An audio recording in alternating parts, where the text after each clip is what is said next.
Raw Conversations is a live event series where we discuss relevant topics for students in CSD programs.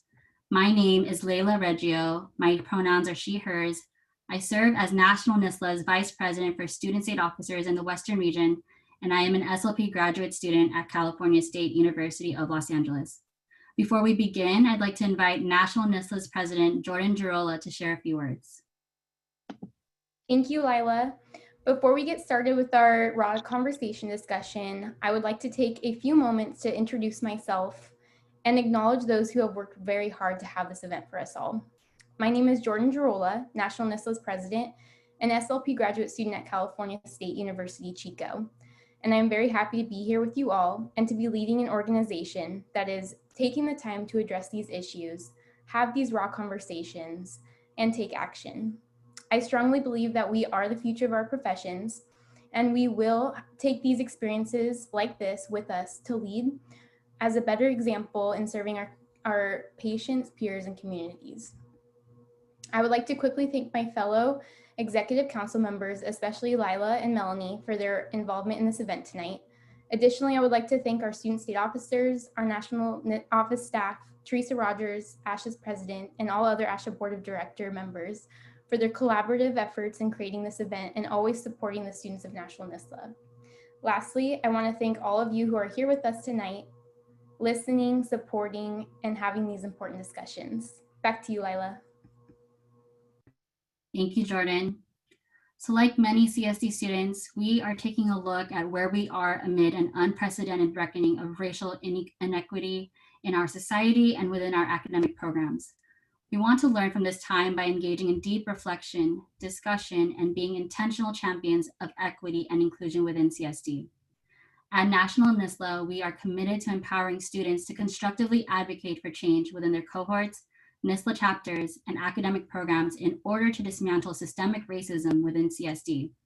We know students are encountering unique challenges regarding how to talk about race, specifically in CSD programs, and how best to address racial issues in our programs. Tonight, we will hear from students and faculty on how students can combat racism within CSD education. We'll also hear from 2 universities on how they've started to affect change within their campus communities. We are fortunate to have a panel of students and faculty who feel comfortable speaking on this topic and can help us to think more about what this means for students in CSD programs. I'd like to begin by introducing our National NSSLHA Advisor, Dr. Kia Johnson. I will now be handing things over to Dr. Johnson, who will lead us through this discussion.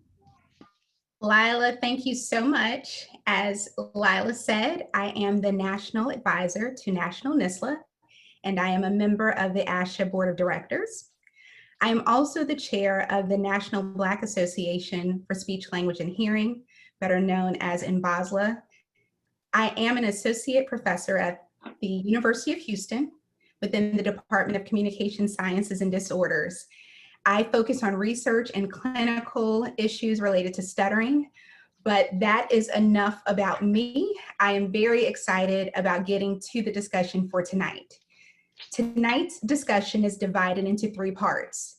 There is a student panel, there's a faculty panel, and then you'll get to hear from 2 CSD programs that will share what they are doing on their campuses. I want to encourage you to participate by submitting questions or comments to the chat. We are monitoring the chat. With Lila's help, she will be monitoring the questions, and throughout tonight's discussion, I will give you an opportunity to have Lila present those questions. I want to reiterate that this conversation will focus solely on the perspective of students and student experiences within CSD. Before we begin, I think it's very important to recognize where everyone is in starting at different points when we talk about anti-racism.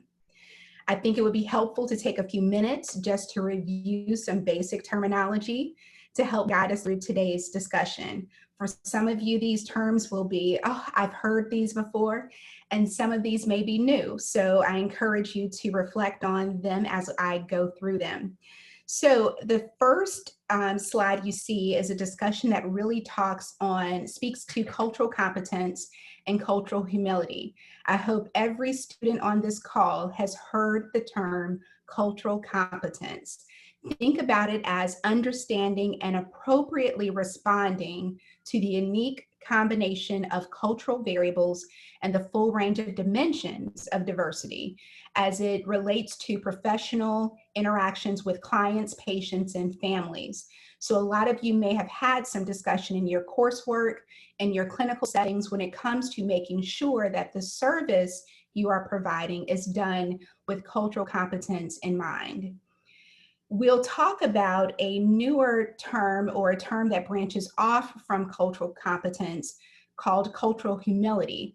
So think about this term as related but not the same, taking cultural competence even further by being a humble and respectful attitude towards individuals and their differences, other cultures, that really challenges and pushes you to understand your own cultural biases.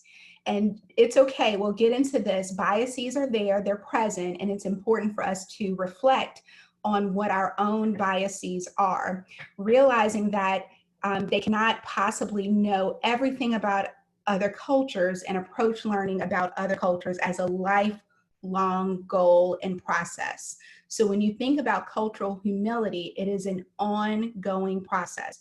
You will never get to the very end of it. So here we have a nice visual. Some people like to see things visually. Think of cultural competence. I'm going to start at the bottom of this pyramid. Cultural competence, you have your development of self-awareness. A lot of times people have not spent time reflecting on your own culture. Everyone on this call identifies with one or more cultures. So really, cultural competence begins with you reflecting on your own culture. What is my culture? How do I influence others? And how does it interact with other cultures? So if someone is on the call not sure about what your culture is, that may be the starting point for you. Building off of your own awareness of your own culture, then you move to the second, or from the bottom, gaining cultural knowledge. What are other cultures like, and what strengths do they have? A lot of times we may focus on weaknesses of different cultures, but I encourage you to think about the strengths that different cultures bring to the table. Now, those bottom two blocks then build, if you want to keep going, that's when you get into the cultural humility. So understanding and redressing power imbalances. So now that you've understood your own culture, you know things about other cultures, how can you use that understanding of your own and others' cultures to help disrupt inequitable systems? So a lot of the different sessions that have been going on, the session that National NSSLHA put on before tonight and tonight's session, will give you all strategies to be a part of that role of disrupting the inequitable systems. Taking it even further to the top of the pyramid, holding systems accountable. So tonight as CSD students, we are going to talk about ways that from a student perspective, how can you hold systems of inequality accountable? How can you work on institutional levels to really move toward greater inclusion and equity? We didn't get into it for this session tonight, but really thinking about equity and how it differs from equality. All right, next slide.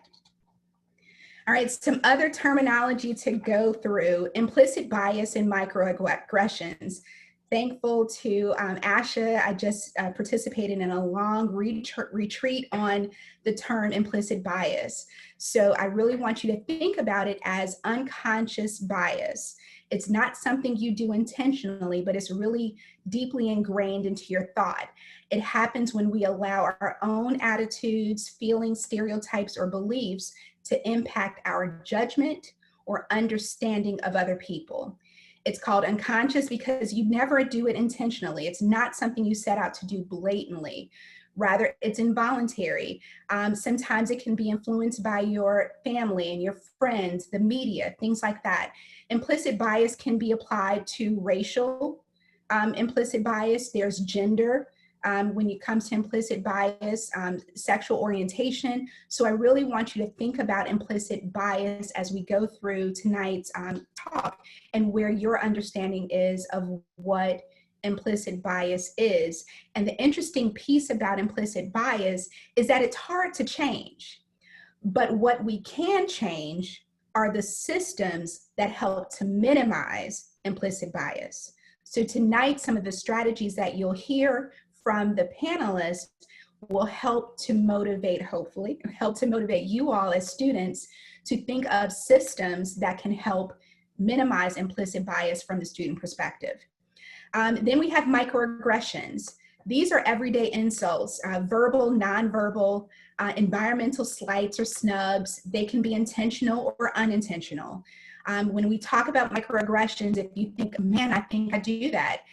Some people do it intentionally. Some people have no idea that it's happening, but it communicates hostile, derogatory, or negative messages to target persons based solely upon their marginalized group membership.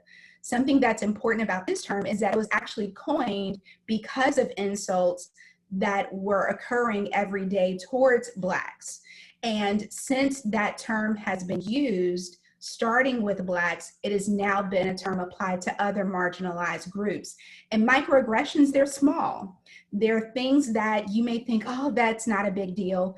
But an analogy I'd like to give is think about little paper cuts. If you have one paper cut or one microaggression, not a big deal.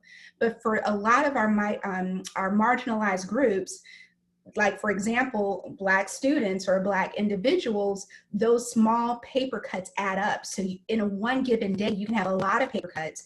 And while that one paper cut may not be an issue, but repeatedly having the constant paper cuts over and over and over, that's where it becomes an issue. So I do want to give some examples. So here, the chart is separated by theme, the actual microaggression, and then the message that it sends. So think about, I'll start in the middle with the actual example.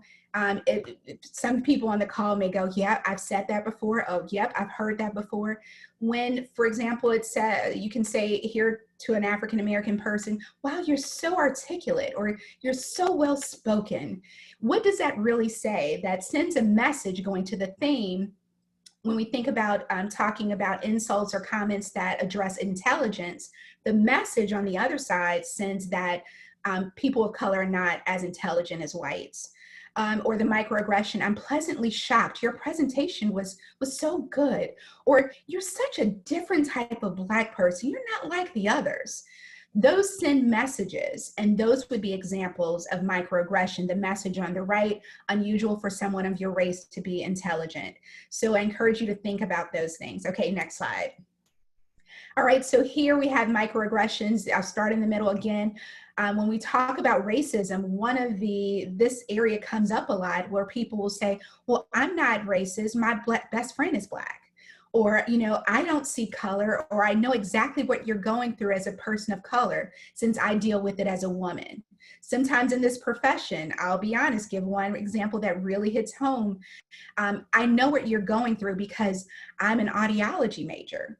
And, you know, that's a minority group within our profession. So thinking about those statements that we can make that will, the message sends that your racism discrimination is exactly the same as discrimination on other levels, like gender or professionalism or sexuality. Going back to the theme, it denies an individual of racism. It denies or sends the message that the racism that the person experiences is not true.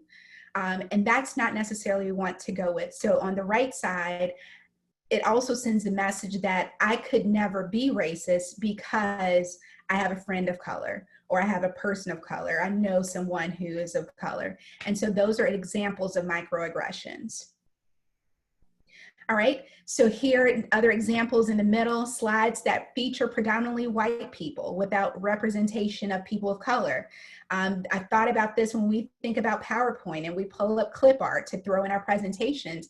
Think about how many of those options really display diversity or people of color. Colleges or university campuses that are all named after white heterosexual men.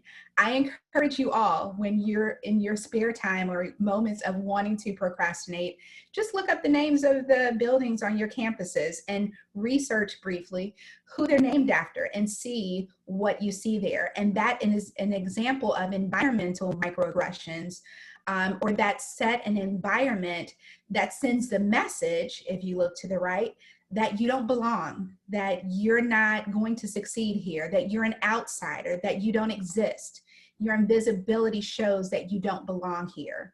So again, these are examples of small things that if they're individual, they don't seem major, but for our marginalized groups that face this every day or in a constant, everywhere you turn, that can be burden. It can be a burden and can drain someone and really make someone question their existence or abilities.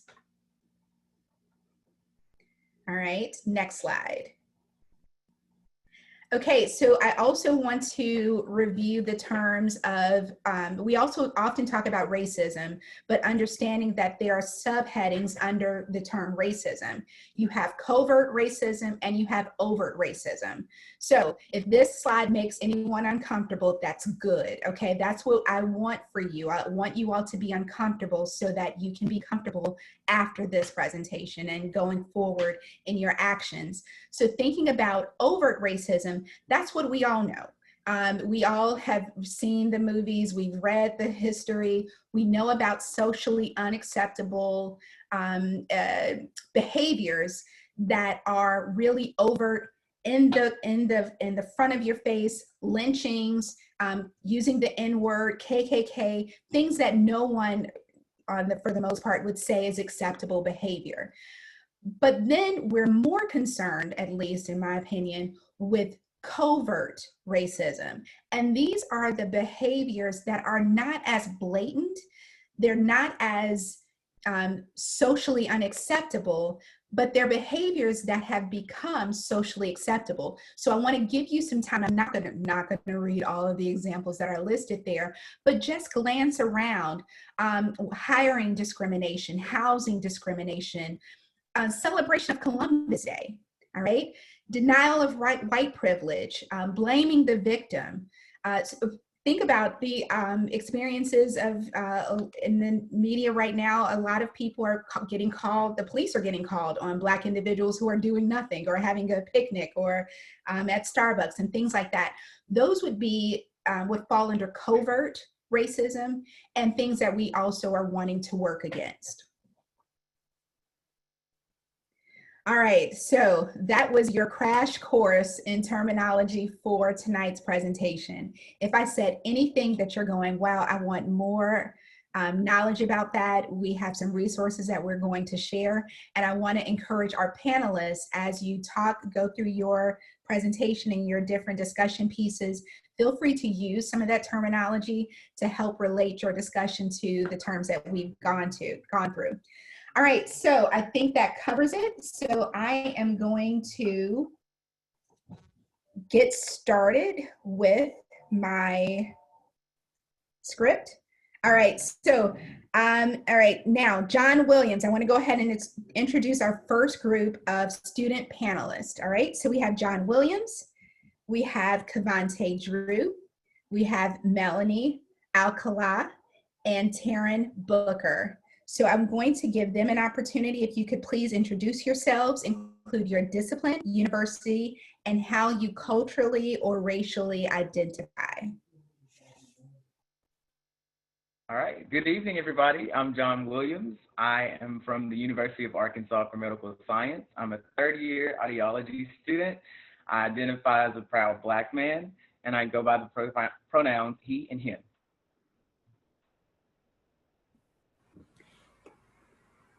Hello, everyone. My name is Melanie Alcala, and I'm an incoming SLP graduate student at Columbia University. I'm Mexican Armenian and currently serve as National NSSLHA's Vice President for Academic Affairs.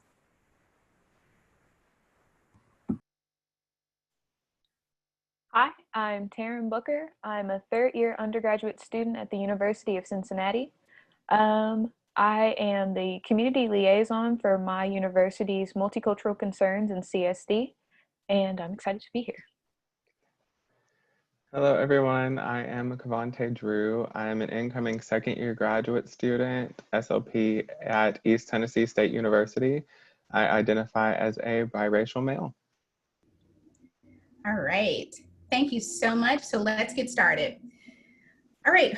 With this series of unfortunate deaths of George Floyd, Ahmaud Arbery, and Breonna Taylor, and many, many others, along with the uprising of the Black Lives Matter movement, have you had to initiate any conversations with a peer around the topic of racial bias?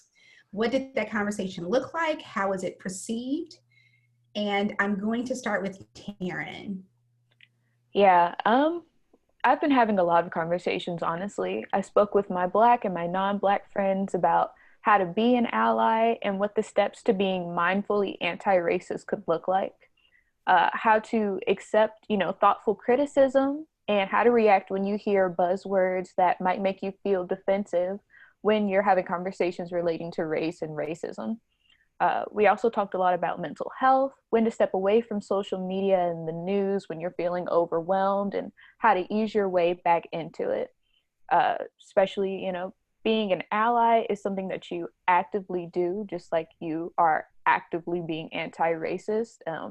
The general spectrum of effort, not every act can be as grand, but it's the steps and the effort that makes it important. And being aware of performative activism as well. Thank you. All right, Kevante. Yeah, I haven't had to initiate too many conversations, but I have gone to my friends as an educator and as a resource and someone to point them in the right direction too. And I like the way you worded that, Taryn, being an active ally and taking all of those necessary steps in regards to activism. And it's been so great. I've been able to see a lot of change. So I'm glad that I could be that point person for a lot of people in my life. Okay, John, what about you? Yes, just like Kevante said, I've also had to act as an educator. As the only Black man in my program and in my cohort, it's been a very sticky situation at times. For example, I've had to explain the term tokenism, and I've also had to explain that, the situations with police brutality are not things of noncompliance, but more so an issue of racism. And so I've also been, very, very grateful to have understanding classmates and peers around me. Good, thank you for that. So it sounds like all of y'all have had some level of having to educate someone, but then like Taryn said, knowing when to step away and do some mental health. So, all right, so John, I'll ask you something else. I'll ask you first, and then I'll ask Taryn and Kevante to share their experiences. Have you ever had to address an issue with your department when it comes to race with you or another student? And if so, tell us what happened, if you feel comfortable, and whether or not your department took action. I have had to address an issue of racism. And it wasn't a direct attack on me. However, it was a direct attack on the Black community. That being said, the situation itself was someone put some inflammatory comments on a social media site, which was very inappropriate. It was very disheartening because this person is someone that I looked up to as a mentor. As far as addressing the situation, I immediately, took action, but I also had to take some time to think for myself because it was also a very awkward situation for me as well. There was that instance of feeling as though, there would be some type of retaliation from this person if I reported it. However, when I did report it, I reported it to my dean and my program director. And the action that took place was that we formed a diversity, equity, and inclusion ad hoc committee for our department. And we are currently in the stages of planning and setting goals in order to improve the lives of incoming minority students and retaining the minority students that we currently have. All right, so to relate it to the terminology, so it sounds like it was some overt racism that was going on. Yes, very overt. Got it. And I love how you mentioned the point of taking step back to strategize on how to address it. So good. All right, so now I want to hear from Taryn. I've actually been fortunate enough to not have experienced anything in that manner. I've been lucky to not have been put in that situation thus far. Oh, good, good, good, good. All right, Kevante, what about you? I personally have, like Taryn, been fortunate enough to not experience any sort of racist event in my department. I have friends in other universities who have experienced that, and they've come to me. One specifically said that she felt a lot of microaggressions by a professor, but didn't necessarily know how to respond to it or whether or not to, but she did anyways and was just kind of told to sit back, and she was doing great. And Okay. so no response really. Okay, awesome. Okay, good to hear. All right, so Melanie, this comes to you. As a student and National NSSLHA's VP for Academic Affairs, what is it you would like provided by departments when initiating conversations on anti-racism in CSD? When it comes to initiating conversations on anti-racism in CSD, I do believe departments have the potential of providing a great many of things. First and foremost, I would want to see departments taking the time to offer students the space and the opportunity to talk to faculty, not as student to teacher, but as person to person, where a student is not necessarily worried about the power dynamic that is often at play. In recent times when the Armenian community was hurting, one of the most meaningful messages a friend sent me was, "Melanie, I'm your friend. When you're hurting, I'm hurting." That really spoke volumes to me. And if we can lead with that mentality where there is no me versus you, but rather an us that brings together the student body and the department, we've got it all. Additionally, from social media, one of the biggest takeaways has been empathy. It's this idea of showing up with a lack of experience, but full of empathy. I would love to see more of that reflected within our departments, especially within CSD, where we are often service providers and advocates of many multicultural clients. Mm-hmm. So I like this, and I'm hoping the students are really taking notes. So you said empathy, and I wrote down a way of voicing concerns I paraphrase in an unbiased way that doesn't really reflect backlash potentially on the student, right? Yes. Good point. All right, Taryn, I'd like to hear from you. What are your thoughts? I agree. I think the fear of retaliation or an unease in the workplace or the school environment is something that could be a very big determinator on whether or not a student's willing to speak up.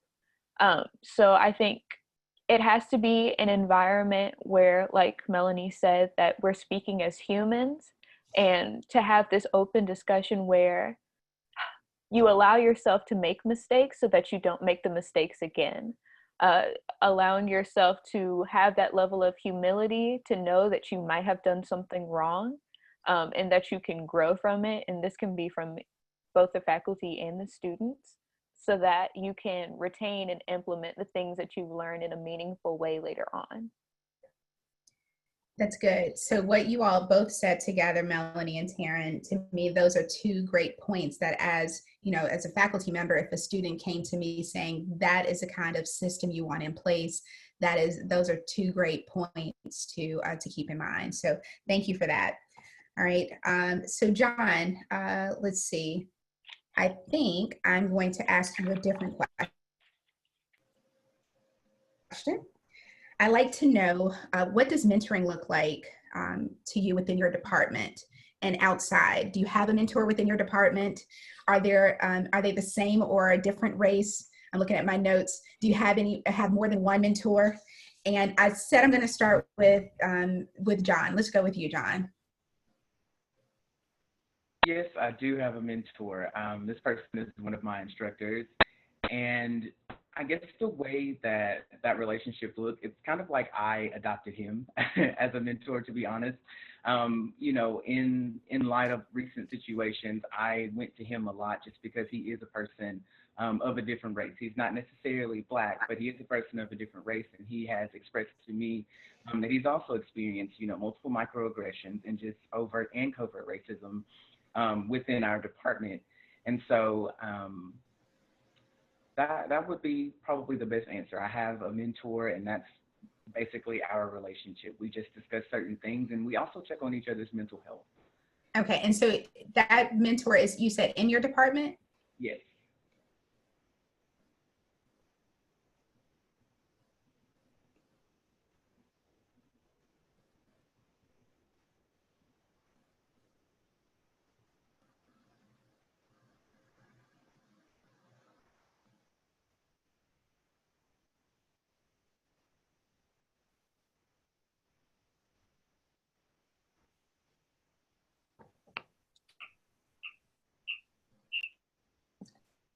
Hi, Dr. Johnson. Can we please have you repeat that? We lost you for a moment there.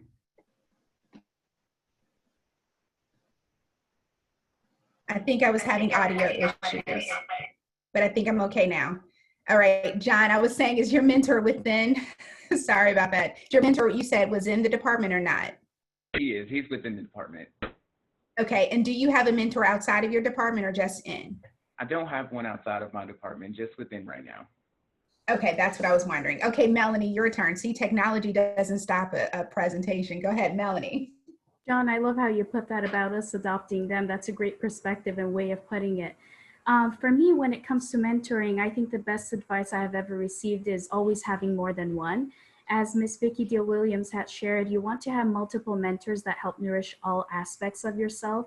For me, mentorship took place both within and outside of my department. As an undergraduate, I was a university honors student, and I decided to pursue my honors project under the guidance of my linguistics professor, so this was out of the department. As a student assistant at our campus clinic, mentorship also came in forms of, the insight of my supervisors and professors. So each of these individuals differed in their cultural background, and they offered something different than the other. I feel like the key here is learning that no one mentor will be the same, and using that as a strength to cultivate the many parts of you. Thank you for that, Melanie. Kevante, how about you? I don't have an official mentor per se in my department. Like John said, I have also adopted a mentor. I am her graduate assistant, and so we not only work together very closely, but she makes sure to always be an ally and check in with me frequently, especially now, to see if there's anything that she can do and anything that she can change. So that's been great. We are given students. So as a first year graduate student, you are assigned a second year student. So now that I'm in my second year, I have first years to kind of look after. And one of my buddies that I've been assigned to is a Black male. And so I'm very excited to kind of guide him through the program from someone who has a more similar perspective on things and who probably experience more of the same things.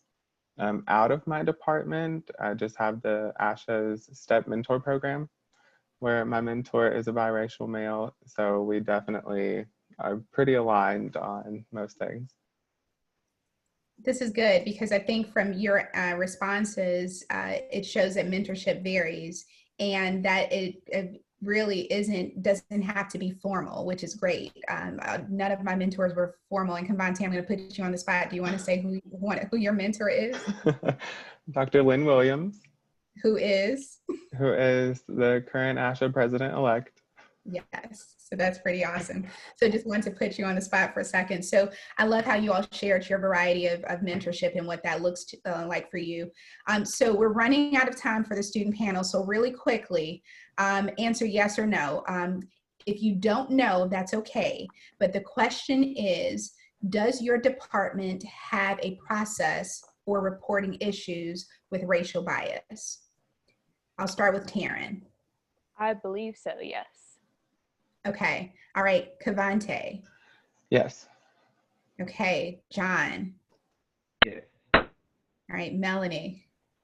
As an incoming graduate student, I'm not sure yet, but I'm looking forward to learning. Okay. And let me ask you then, undergrad, did you have one in your undergrad? Yes. Okay. All right. So this is good to know because I want the students on the call to think about asking those questions when asking about what labs are there, what clinical experiences are there, what are externships like. Ask about, is there a process to report issues with racial bias? So thank you for that. So our last question, this will be a quick fire round in 20 seconds or less. tell us what you would do if you could wave a magic wand and dismantle systemic racism within your department or within the profession or professions for my audiology and speech people. And what would be the first thing that you would do? So I'm going to start with the middle of my screen, Taryn. Yeah, I think I would start by diversifying the staff because I believe that when you have a more diverse group of people, it can lead to more viewpoints and better discussion. Awesome. I like that. I like that. So when you say staff, do you mean faculty and staff or just the staff? I think I mean both. I think just diversifying the students that we work with, the people that are attending the college along with the staff, because they all kind of go hand in hand. Awesome. Thank you for that. Kevante, what would your wand look like? Wave your magic wand. What would it happen? My magic wand, I would definitely want to make sure that people can experience other people's viewpoints. I mean, even if we are all BIPOCs, we all still experience different things. So being able to just live in someone's shoes for a few days to kind of see what their life is like, I think that's how I would start. Good. I like that. I like that, being able to see things from other people's perspective. John, what about you, future audiologist? I would also like everyone to just share in the experience of a minority student or a Black person. I think it's important to, have those experiences and understand where other people are coming from. And also, like Taryn said, diversify the staff and faculty. Yeah. I like this. Okay, Melanie, your magic wand time. Wave away. With my magic wand, I would eliminate every and any source of prejudice. These preconceived notions we have about a community, about a person, really have no room within our CSD departments. Oh, I like that. Melanie said it has no room. I like that. Thank you so much. Thank you all, Kevante, Taryn, John, and Melanie. Thank you so much for sharing your thoughts and what you all provided. I hope are some very important nuggets for the students on the call that they can take back. And like John said, take a moment to reflect and then come up with some action and some strategies to from a student perspective, to make some change within individual CSD programs. So thank you so very much. Before we move along, Lila, it's your turn. Do we have any questions from students in the comment box or questions for our panelists? Do you see anything? We have really great questions. So first of all, thank you all students, Kevante, John, Taryn, and Melanie, for bringing all these insights for us. First question is, if you hear a microaggression from one peer to another and the peer who is a person of color does not speak up, what action should we take? Do we stand up no matter what? Do we approach the other peer privately? All right, who wants to take that? Okay, I'll be like I do in class and start calling names. Taryn. Yeah, I think it's a tough situation. Different people kind of decide what's offensive to them, and what you might think is important might not be as important to another individual. But I think an important part of it is calling it out if you see it. I feel like some people might find that it's aggressive to maybe do it in the moment, but if you respect your peers and you truly want them to do better, I think it would be beneficial to take them aside at a later time and just explain, affirmatively, but also from an understanding point of view that what they said isn't okay, in the hopes that you can stop them from saying it again. Because I feel like I want to hope that most people aren't saying these microaggressions like with the intent to harm another person, but if they don't know, that's just as bad. Yeah, so that sounds good, because like you said, it may not be offensive to the person who they said it to, we don't know, maybe, but we want to prevent them from saying it to someone else who may be offended, right? Anyone else want to add anything before we see if Lila has any other questions? All right, Lila, you're up. All right, so I want to share a comment that was shared with everyone. This is from Teresa Lee. They say, if someone accuses you of committing a microaggression and you do not agree, before you act defensively, remember that racism is not necessarily explicit, but is always felt. You might just not feel it because the microaggression does not apply to you. Thank you for that comment. Also, there is a question from Marlon Chang. They asked, how do you address anti-Black racism in other communities of color? For example, some Hispanic or Asian communities. All right, who wants to tackle that? Lila, I'm going to ask you to repeat the question one more time, and I'm going to ask Melanie to go with that. Absolutely. So the question is, how do you address anti-Black racism in other communities of color? For example, some Hispanic or Asian communities. I do believe it all starts with a conversation. If we could start talking and initiating these conversations within our peers, within our family members, I think that's a great place to start. Like Taryn had said, whenever we see something that is coming across as microaggression or anti-Black or anything that's hurting us or our friends, I think it is up to us to take that initiative to pull them aside and explain why it is that it's hurting us or why it is that it's offensive, because they may not understand the implications of what they're saying and how heavy it is that it's weighing on us. Good answer. Something I'll add briefly to that is the concept that when you're talking to people within one culture about racial issues, not all, different cultures have biases or stereotypes, and sometimes helping that individual understand what it feels like when people stereotype them or their culture or their race, you're basically doing the same thing to another race. So just wanted to throw that option out there as well. Thank you for that. So Lila, are we okay to keep moving to the next panel? I will share one last comment. This is from Vicki Deal Williams, our ASHA's Chief Staff Officer for Multicultural Affairs. They shared that someone asked about tokenism, and this is the symbolic assignment of a person to a role or position as if they could represent an entire group or population. Thank you for that comment. Okay, so I'm going to take 30 seconds, John. Do you want to add anything to your comment about tokenism? Because I thought about that. Anything you want to add, 30 seconds? I guess I would just add that, just be very, very, understanding when you make comments like, oh, you're not like other Black people, or you're the token Black person. I've had that comment multiple times since I've been in graduate school. And I think it's in a sense of being more culturally sensitive to other people. It may not come off offensively, however, it is very offensive. And it can happen a lot in this profession because oftentimes students of color are the one only or one of very few in programs. So thank you so much for that. Thank you, Vicki, for that comment. And thank you to the panelists. I appreciate you all. We are moving to our second panel. Thank y'all.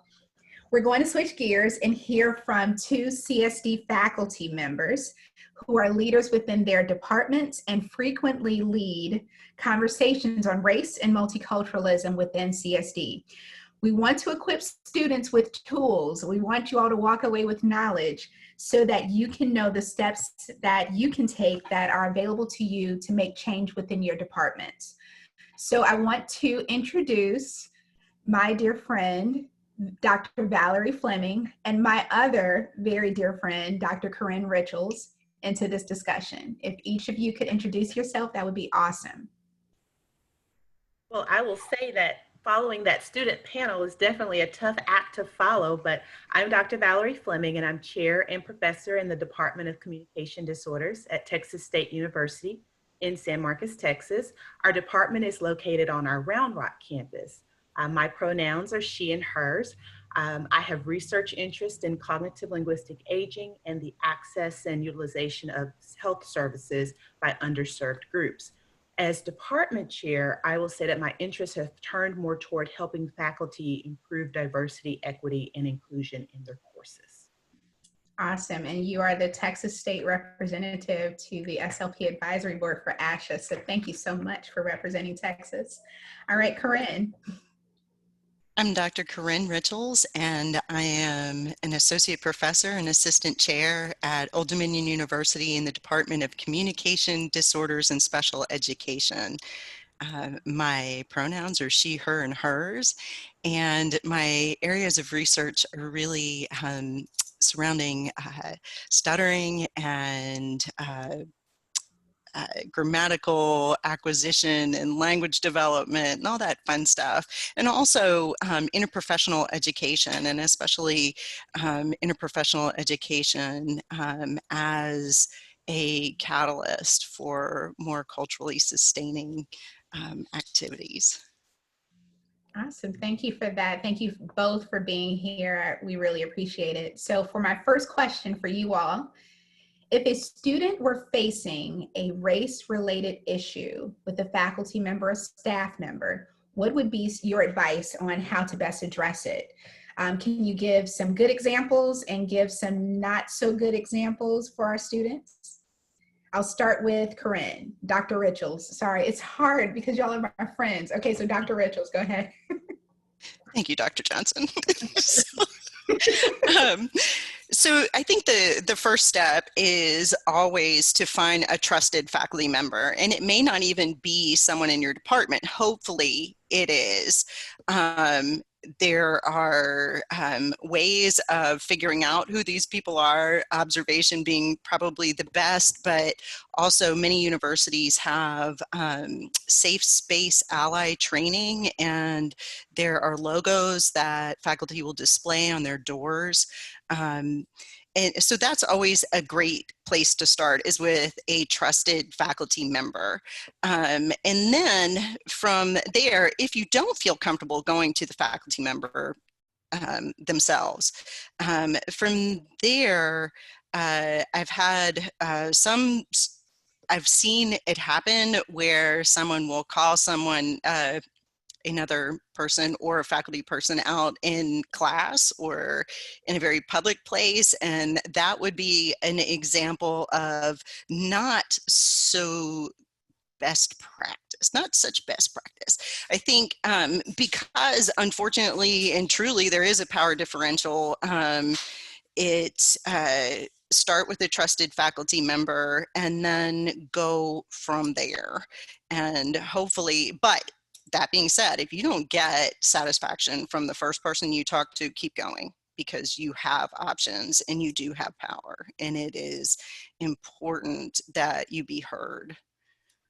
So you said some good things. So the first part about ally training, I never thought about that, but from a student perspective, if you see that there's a faculty or staff member who has that designated LGBTQ+ ally training, then chances are that's an individual that you can also go to and talk to about other biases or other issues that may be race related. That's a great point. And then I also like the idea of faculty members and staff may not want to be called out in class or in public. So going to them one-on-one, documenting the conversation, that kind of thing may be very helpful in starting that chain of command to move things along if you don't get things addressed. Thank you for that. That's great. Dr. Fleming. I would agree, especially with your point about the chain of command. So kind of a funny thing is that Texas State, we're Department of Communication Disorders, but we really focus on communication, because it's just really key when you start to talk about sensitive areas like this. Sometimes we as humans, we don't do a really good job of communicating our intentions and what we really mean. And so we really try to normalize that collaborative relationship between faculty and students, because that's how it is in the real world. You're going to have to communicate with someone who might be your boss, but also those who are your peers and those who may have a position lower than yours. And so we really try to normalize, and in fact, it's in policy. And so there's an expectation if a student has a problem with a class interaction or a clinic interaction, that they should talk to that faculty member first. But if there's not a satisfactory resolution, the student has the right to go up that chain of command. And that's important, that they know that they have someone who's going to advocate with them at that next level, be it the graduate program coordinator or the clinic director, or even up to me as chair, or beyond me if they still don't get a satisfactory resolution, because I need someone to hold me accountable as well. And if a student feels uncomfortable, they're welcome to go up that chain of command to get help completing that previous step, be it to problem solve with that person, or even that individual going to sit with them to talk with that individual. But it's really important that students have the opportunity to speak truth to power and know that they can do that once they leave the safety of our program. Our program is a place to practice that.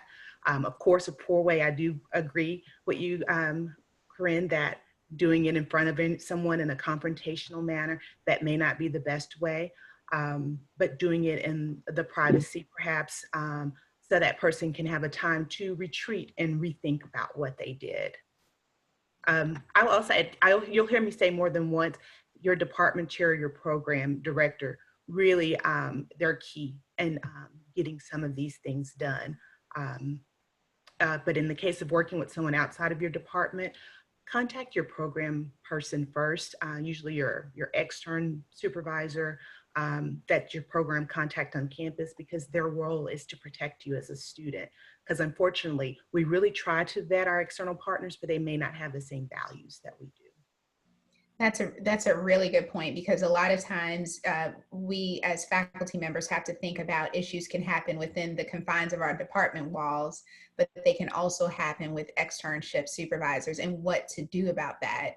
And, you know, the person in the department who is the externship supervisor or who does those assignments, that's the crucial place to start, because they don't necessarily know the inside and outside of every single externship supervisor. So that's important. I'm going to throw a monkey wrench into the question. What about certain, not surveys, but course evaluations? If someone experienced some issues racially related in a course, would the course evaluation be a place to put things, or no?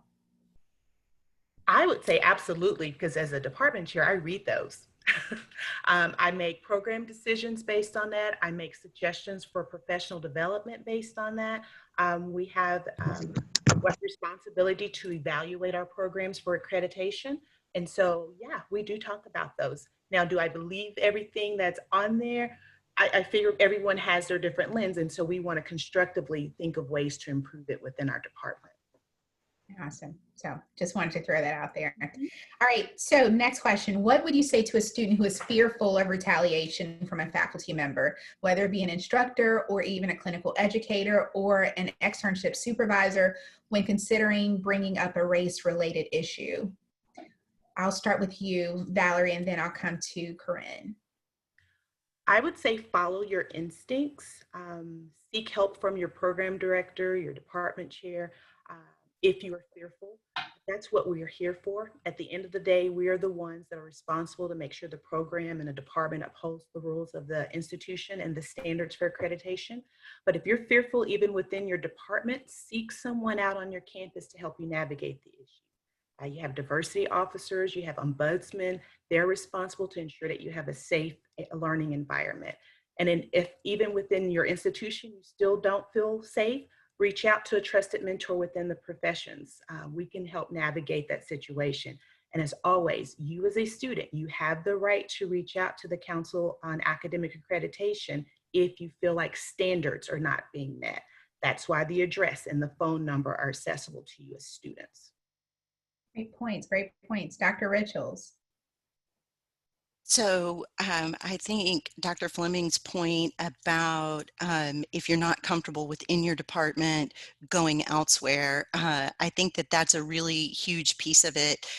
Equity offices, Title IX coordinators, and like Dr. Fleming said, the student ombudsman is a great place to start. The fact of the matter is, though, and I'm so glad that Dr. Fleming mentioned going to the Council on Academic Accreditation and Standards, is that it is part of our code of ethics to treat people of all races, ethnicities, and across the board, LGBTQ plus, everyone. It is incumbent in who we are as professionals to behave ethically. And if that's not happening, you have a process that goes all the way up to the home office in Maryland at ASHA. So both of y'all used a term that, y'all hear my Texas come out, y'all used a term that some of the, I want to make sure that everyone on the call understands, ombudsman. I'll start with Valerie and then Corinne. Do you all want to just speak to what that is briefly? On our campus, we actually have a faculty and a student one, but there's someone who are supposed to impartially investigate any allegations of maltreatment on campus. Corinne, you want to add anything? Not really. There's also a grievance procedure in place with mediators, et cetera. And those are also avenues to be heard. I just wanted to make sure we define that, because a lot of times we think about it as staff employee, but at a university setting, realizing that that's available for students as well. So thank you for that. Okay, so let's see, going to my next question on my list, I have a lot of questions. All right, if a student's department does not have a mechanism for reporting issues related to racial bias, what would you suggest they do? All right, Corinne, you go first. So I don't know that I have anything new to add from the previous question, other than every department, because of our accreditation standards, should have a mechanism. Absolutely. You may not know what it is, and that's okay. So some of the things that I Googled before this is, do private universities have a Title IX coordinator? You know, does everyone have an equity office? Do all universities have an equity office? And I learned some great things. So the first stop is always to go to the search bar on your university or college webpage and put in the words, student ombudsman. Don't worry, I can't spell, like spelling's not my gig, but Google guesses really well for me, so just get close. And go from there. But every department has to have something, and if not, you'll find the university one, because universities have to have one as well. All right, Dr. Fleming. I would say proactively as a student, if you're not aware of what it is, find out. And if you feel like your department could do more, submit a proposal. Right now is the time. Capitalize what's going on in our society and do things to make your department great. Having some type of plan of behavior for faculty, staff, and students, I think it just goes a long way in modifying the culture, modifying the tone, modifying what are the expectations of who we are as a department. And so capitalize on that. Talk about it often. We have a diversity action plan, and we have a picture that reminds us about it, and it's everywhere. And it's simple as that we embrace all cultures, races, ethnicities, abilities, genders, sexual identities, sexual orientations, and so on. But everyone gets this visual reminder. So when someone deviates from that expectation, then they are the outlier, and then it's talked about rather than swept under the rug. I just think you as students just have a lot of unrealized power and can get things done a lot quicker than faculty can sometimes. A quick example, I had 2 students to come to me just last week with a proposal. They wanted a formal peer mentoring program, and we've talked about it for years as a department, and it didn't happen, but they had a proposal, they had ideas, I met with them, it was approved by the end of the day. Students have a lot of power. And I will probably get myself in trouble by saying this, but we are at the start of the semester. Orientations are happening. This would be the great time to ask the question before, so being proactive than reactive, asking the question, those orientation meetings with students and the department, do we have a process? And if so, what is it? Making sure that you take the time to ask and that it's visible and accessible to everyone. So students on the call, this is a prime time to say, the National Advisor to National NSSLHA had a great question, and then just blame me. It's okay, ask your department. So I like that, thank you for that. All right, so I'm going to go to another question. Do you have suggestions, because Dr. Fleming, you mentioned mentoring, and mentoring is so critical, so important. So I want to give both of you all an opportunity to talk about how students can find mentors. So do you want to talk a little bit, Dr. Fleming, about how students can find mentors within CSD? Yes, so there's lots of formal programs. ASHA has their formal mentoring program, STEP, the Students to Empower Professionals. They have one for young professionals, the MARC program, so mentoring academic research careers. In BASLA, the National Black Association for Speech Language Hearing, we have one as well. But really, it's actually quite easy to find a mentor. faculty members, we're easy to flatter. Just say something about their research or their clinical work and you have them hooked. Let them know you're interested, especially if they're there on your campus. I'd say if not, send an email. Let them know you're interested in their work. If you're fortunate enough to attend a professional meeting or conference, do not be shy. Come up to my poster, come up to other faculty members' posters, introduce yourself, and then follow it up with an email. We are really easy to please. So Dr. Fleming, follow-up question. Has a student ever come to you for mentoring and you said no? I have never said no. That's one of the perks of the job. We don't get paid much, but you do get people that will want to learn more about your research and listen to you talk about something you love. Yeah, great. Dr. Richels, your thoughts on how to secure mentoring within the profession? So I tend to use the draw on your friends, and through that I found out, or I was reminded about MBASLA's excellent mentoring program.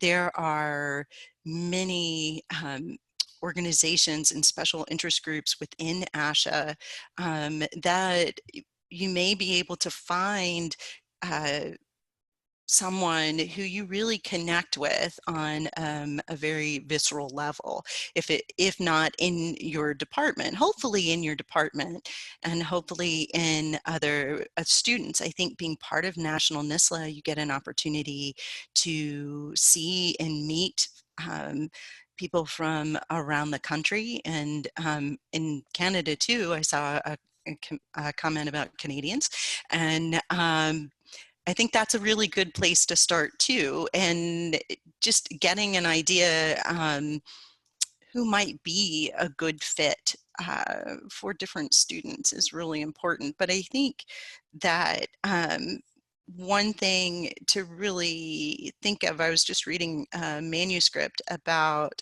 cross-racial mentorship, is don't necessarily count someone out because they don't look like you.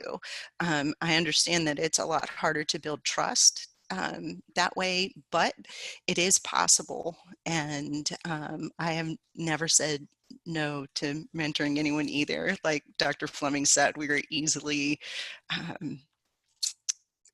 we do it because we care about students and we care about the profession, and we want you to succeed. That's it's a good point you raised about one thing. I take notes while you all are talking to, because neither one of you mentioned that the mentor has to be, if you're in stuttering, the mentor has to be in stuttering. If you're in language, the mentor has to be in language. The mentor has to be a good fit to feed what you need, and it doesn't have to be of the same race. So when I went to Vanderbilt, my mentor, Tommy Robinson, that was my mentor at Howard, he said, you need to go talk to, I'm going to put the name out there, Sue Hale. And I was like, I don't know who Sue Hale is, but okay, I'm going to. And so that was a mentor handing me off to a new mentor who, when I got to Vanderbilt, realized she was white. But she was an awesome person to have within the department that I could talk with, who is, and then Dr. Fleming, and thinking about, flattery, one of my mentors at Howard, she was really big on research, totally going, no one can talk with her, she, I felt like she was, up there. And I stuck my head in the door and I said, research. And she said, come on in. And, I was able to, get her attention and get her for a mentor, and that was Kay Payne. So I just wanted to mention her as well. So, all right, now I talk a lot, we talk a lot.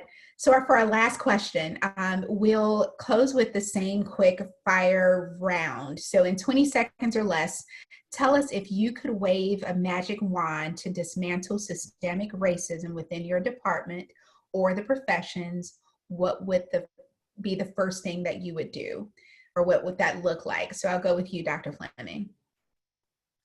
Magic wand.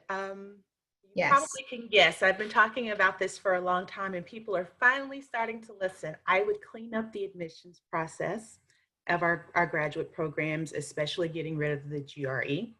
We're finding it's an artificial barrier to graduate studies.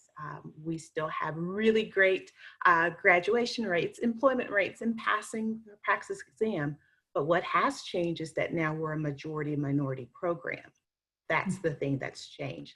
I'd also help diversify departmental leadership and faculty, because where leadership and faculty go, so does the departmental culture and students. Awesome. Thank you for that. Dr. Richards, wave your magic wand. Man, I hate following Dr. Fleming. I was like, oh, ask me first. I could not more vehemently, I would definitely, if Dr. Fleming's magic wand hadn't already gotten it graduate admissions, that would be step one. Secondly, because I have to think of something now that Dr. Fleming didn't already say, one of the things that I think is really important is we would change the way we provide education to our students. A couple of years ago, I was in DC for the MBASLA conference, and there was the panel discussion, and I believe it was Jonathan Love who said that in his experience, there are places where the education is dangled for you to try to get at, and then in other places, it is a collaborative process of engaging with the material and learning. And I think that I would want to change the way we do things so that it's always this collaborative process where we're not dangling the education for you to try to jump up and grab. We are embracing you as students in the learning process. Awesome. I love that. Go ahead, Dr. I was going to say, I would tell students also, and it's, do your due diligence on picking a program. Use the tools that ASHA provides for you at Find. You can find out a lot of information about programs. And so is it a program that Corinne kind of described where they're dangling the education, or are they collaborative? I mean, you can find out which programs, are Hispanic serving institutions, which ones are historically Black colleges and institutions, who has, grants, who are offering student support, who has bilingual programs, diversity. Just do your due diligence, because it's hard to make that decision when you're there. But use your power beforehand to take a look at programs and see, what does their mission statement say? Those things, so that you can begin to really figure out, okay, where am I going to go where I'm valued? So it sounds like what both of you all are saying is, in considering even what program you go into, we may have to rethink the list of questions that you look at when you're selecting programs. That's a very good point. I'll throw out there, I try to be transparent with students now that I've completed the process and everything, but my GRE scores were not good.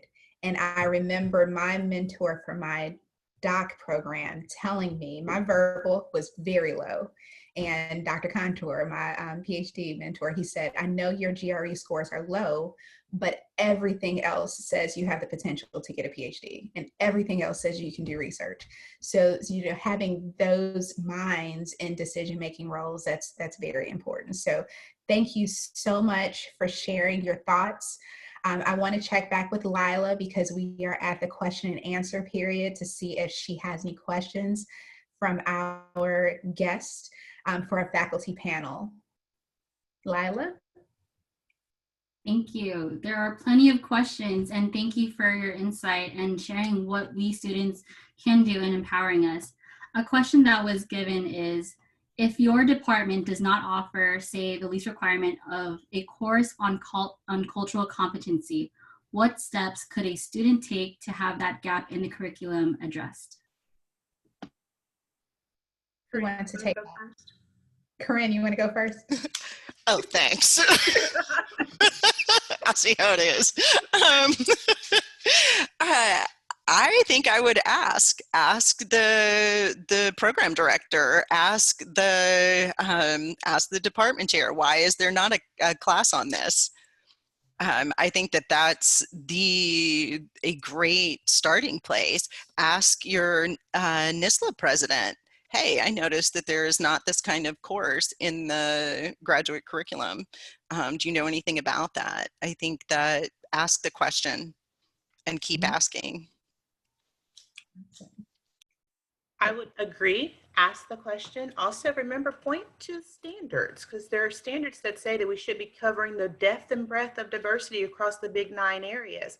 And if we don't feel like it's being covered in individual classes, wouldn't it be a great idea to have a big class, a capstone class related to diversity, equity, and inclusion in CSD? I think right now is the right time to do that. Strategic disruption of the system. I love it.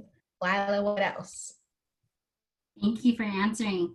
Another question is, what is a reasonable time frame to address racial bias complaints? 1 semester, 2 semesters, a year? Has this been accelerated due to current social optics? I can speak for our program. We try to address them immediately because, again, who can focus on their studies if this is something that is weighing on them? And again, they know the steps to work. And then again, if they feel uncomfortable at any time, to go ahead and skip the next steps. There's also a process outside of the department. And so you can have simultaneous processes running, but you do have to address it immediately because it can be a dark cloud hanging over someone's education. Thank you, Dr. Fleming. Another question that was given is, what are your comments on how this can almost become a second job for grad students who usually have less than 2 years to make any real change? I was thinking about that question earlier. When someone's talking about the minority tax, you may also hear it as a cultural tax. That's just that disproportionate responsibility that that falls on BIPOC populations, underrepresented populations. And it's a big thing, and it occurs with graduate students and students just as it does faculty. I think we have to pay attention to that, figure out how to make it capital where it benefits. It's not so much for a student because the student's there to get their education, but I'm constantly thinking about faculty. How do I help faculty who are disproportionately taking on addressing this systemic racism in our program and in our university? And that comes from leadership. How do I write this up in tenure and promotion documents? That way it benefits the faculty member and then takes some of that stress off of a student who really should be able to focus on learning about CSD. I just want to add, I think that's such an important point to, and as an overly privileged, overly educated white woman, it's up to us to speak up, to listen when it's not our lived experience, and to speak up, to disrupt. And it should not be the full-time student or the full-time job of a student, graduate, undergraduate, doctoral, whatever, to take this on. I think we need sometimes, like Dr. Fleming said, we need someone to get the ball rolling, but it is not the job of the students, and especially not the job of our BIPOC students to roll the boulder up the hill. That's where the rest of us come in. Thank you for answering that. All right, so we are now going to, thank you for all your comments and insight on these areas. We will be moving on to our panelists and we also want to thank you for sharing, and to Dr. Johnson for leading us through this discussion. Next, we're going to shift the remainder of our time to hear case studies from 2 programs. We were really impressed when we heard some of the work that these programs are doing. So let's welcome Dr. Stephanie DeAnda and Dr. Jennifer Meyer from the University of Oregon to our discussion. Thank you so much for that introduction. I'm gonna get us started with these slides. I want to start by saying I'm an assistant professor of communication disorders and sciences at the University of Oregon. I'm a Latina, I'm a bilingual SLP, and my pronouns are she and hers. And it's an honor today to be representing our program and to talk a little bit about the anti-racist work we're undertaking. So as was just stated, following the announcement of our anti-racist plan, we were invited by NSSLHA to present a little bit about our work, about our next steps since we posted that initial action plan, and also to explain why we're undertaking this effort and also how we provide broad clinical experiences for our students. So we're going to talk about that here in just a moment, and we prepared a few slides, so we'll walk through these. So I'll start first with talking about that anti-racism action plan that we developed that initially sparked this conversation. So what this action plan was started because of a call in academia on June 10th. There was a call for a strike, precisely asking for academics to sit down and develop an anti-racist plan for how we encourage diversity in STEM. So the call also said and was calling for us to develop an action plan across 3 broad areas. It asked that we provide actions that contributed to healing, to action, and to education. So that first day at our faculty meeting, we scrapped business as usual, and these are some of the ideas that we came up with that day as a group. Our goal at that day, things we put on paper, were that we were going to increase faculty participation in the NAACP chapter. So we wanted 100% of our faculty. We also developed an anti-race, or wanted, the hope was to develop, we've since developed it. Jen will talk in a second next about progress on these steps. But the hope at that day was we need to develop a pledge so that we're all clear and can identify what the individual actions are that we need to be taking day in and day out, and pledging for this work to be sustainable. We also talked about forming a group, a meeting group, where we could all continue this educational work and our progress as well. We also talked about partnering with local schools, student organizations, historically Black colleges and universities to recruit Black students specifically, but also, of course, BIPOC students in general, because of the issues we've been talking about in this webinar regarding diversity in our field.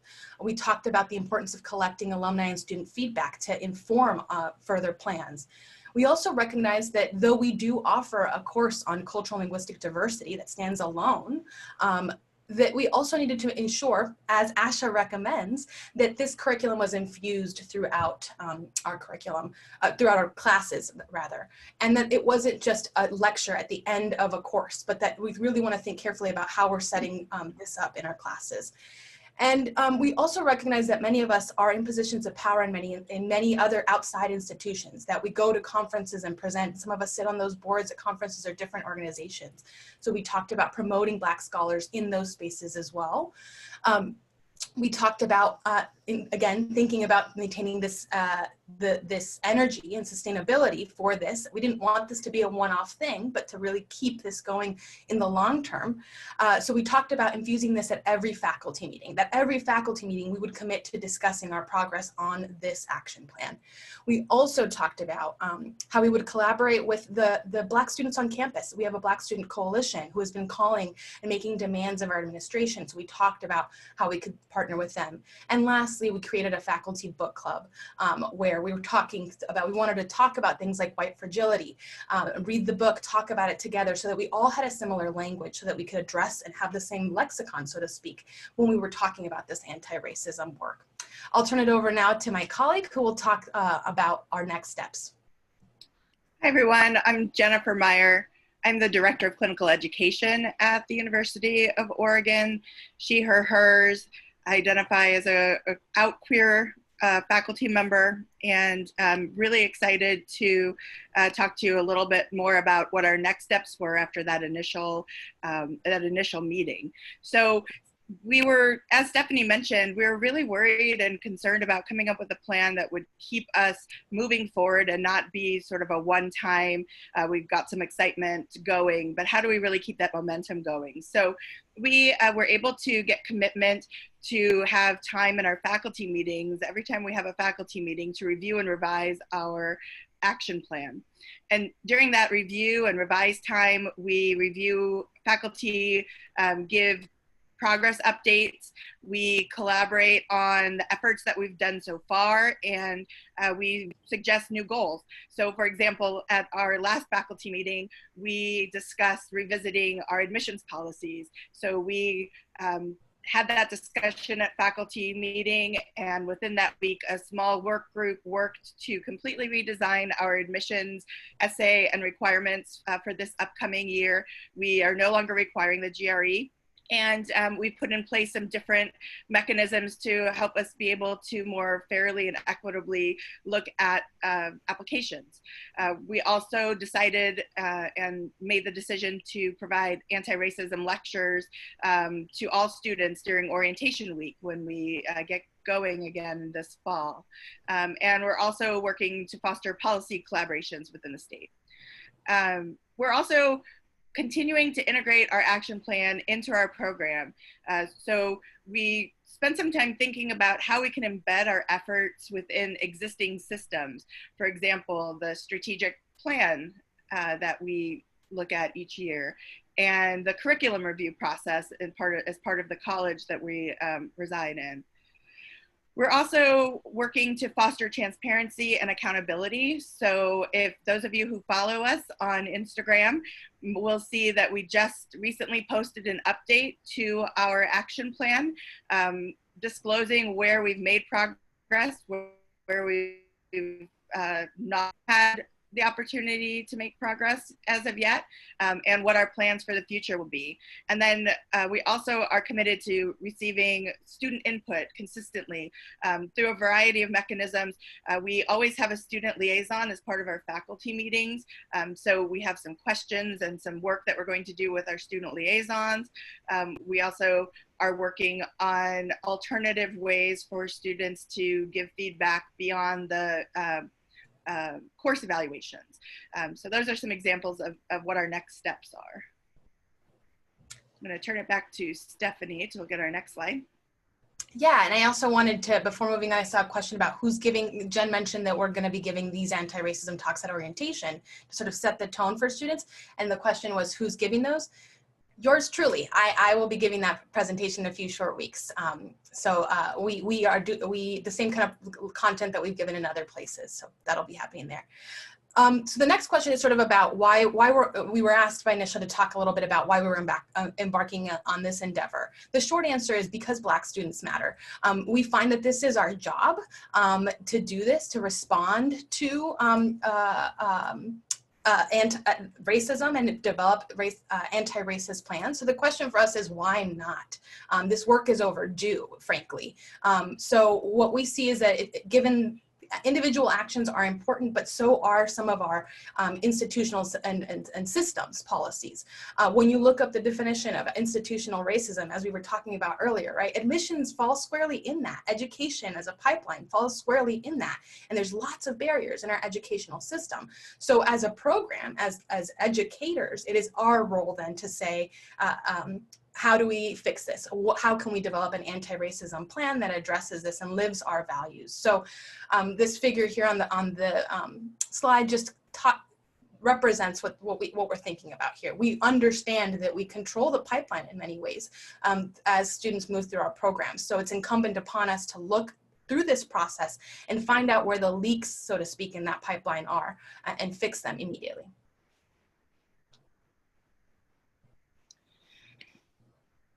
We were also asked to talk about how we ensure students have broad clinical experiences, and we look at that very broadly and across multiple areas. So from a classroom perspective, we've embedded the anti-racism presentation into orientation week, just to set the scene and the tone that this is an area that is important to us, that we expect to have some common vocabulary and knowledge around, so that we can have deeper and more meaningful conversations throughout the coursework and the clinic work that students will engage in throughout their time at the program.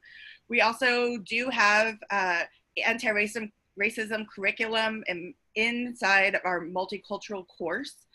And we're continuing to address multicultural issues throughout the range of courses that students participate in.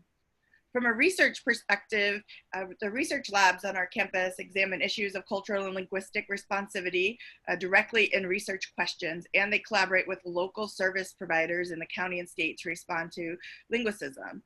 Students can elect also to complete their capstone projects in areas of racism, multicultural curriculum, addressing and working with clients with diverse backgrounds, etc.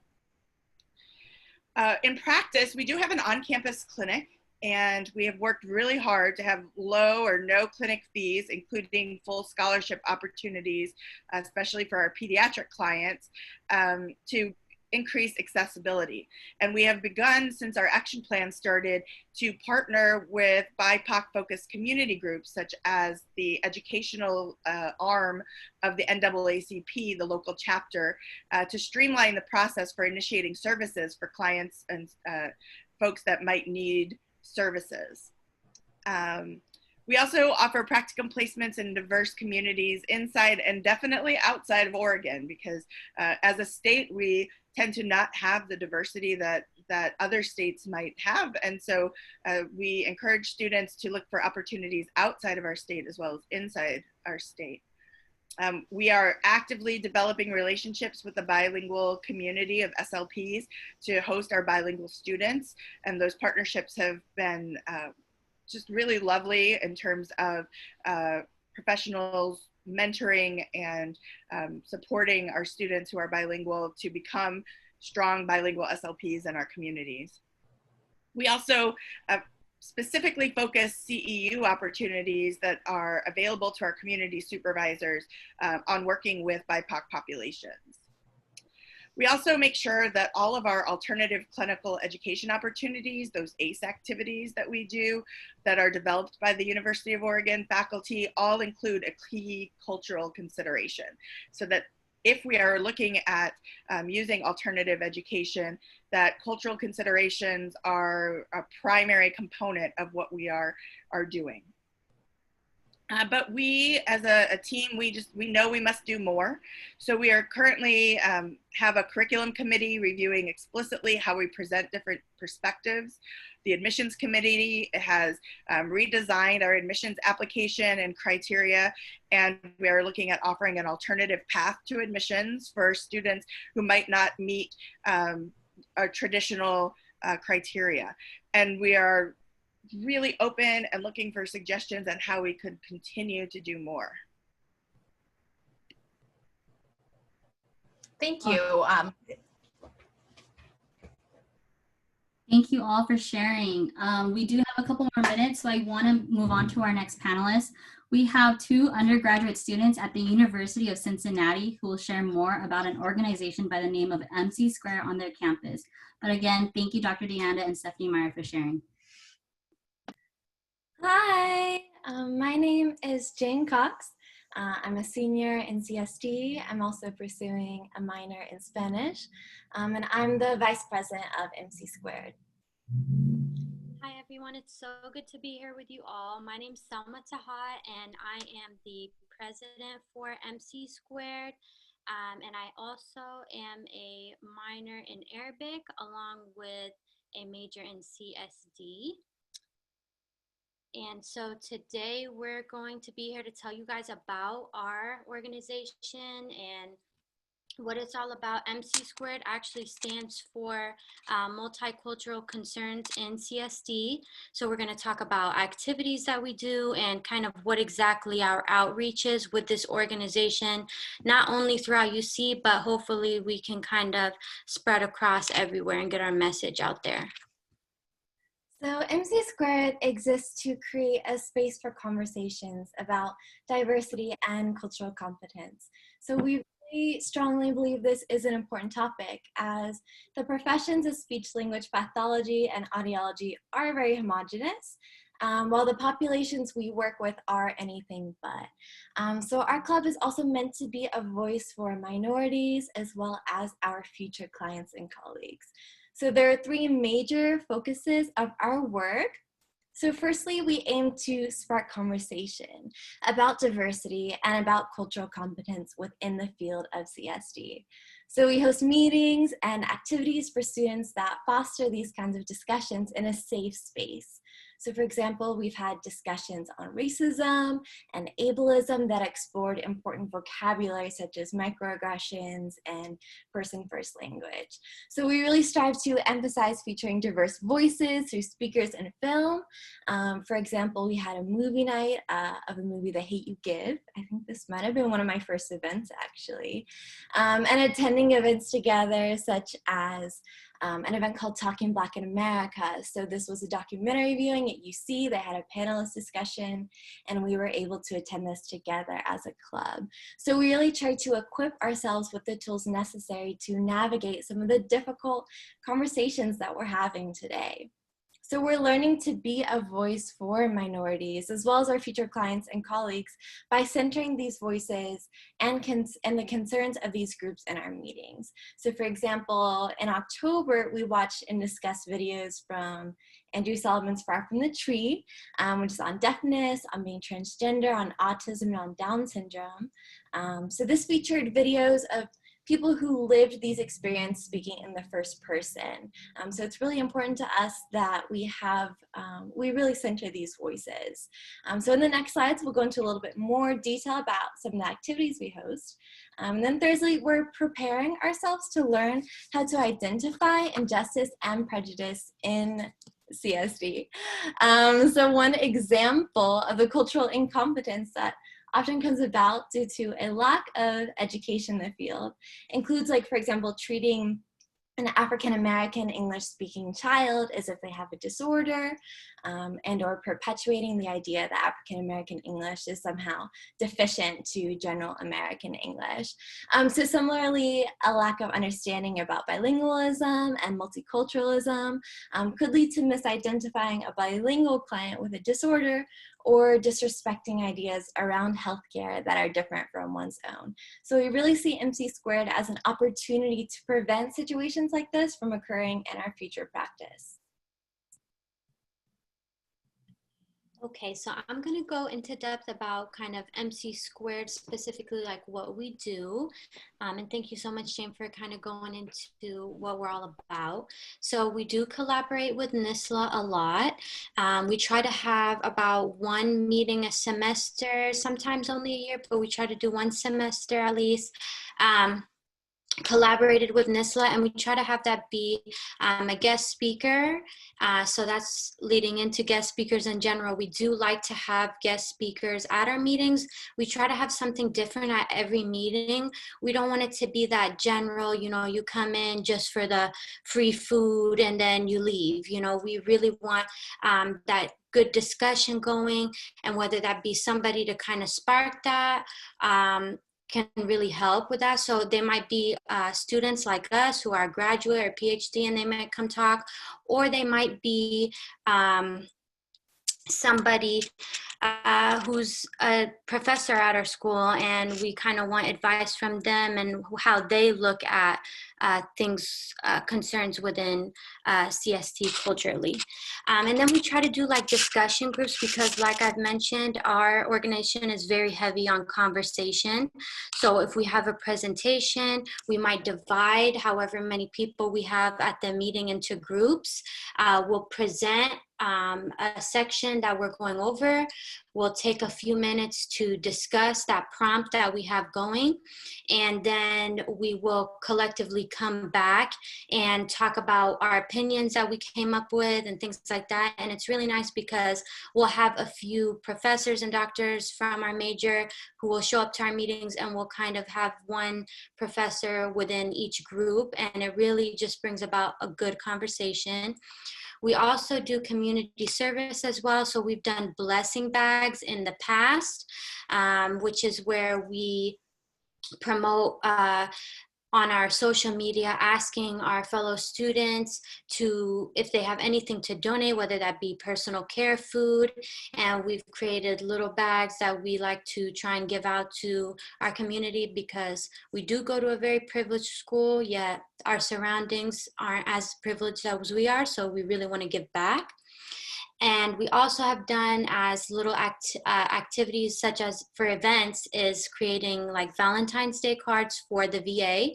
So we'll, set a date, we'll promote it on our social media, and then we'll provide the crafts and things like that we need, and we'll make the cards and we'll go give those out.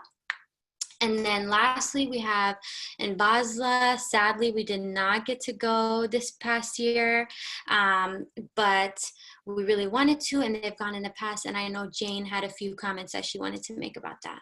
Yeah, so we were so sad about not being able to go this year, and this is going to be my first year, so super bummed. But we really see it as an opportunity, like Selma said, to learn about the unique experiences of Black SLPs and audiologists. So in Basel, it's a place for all students, and we as future speech pathologists and audiologists have a responsibility to educate ourselves about matters of race and culture. So though this year may look a little bit different for our club moving forward, our desire remains the same. We really want to create a space for these conversations and education to take place.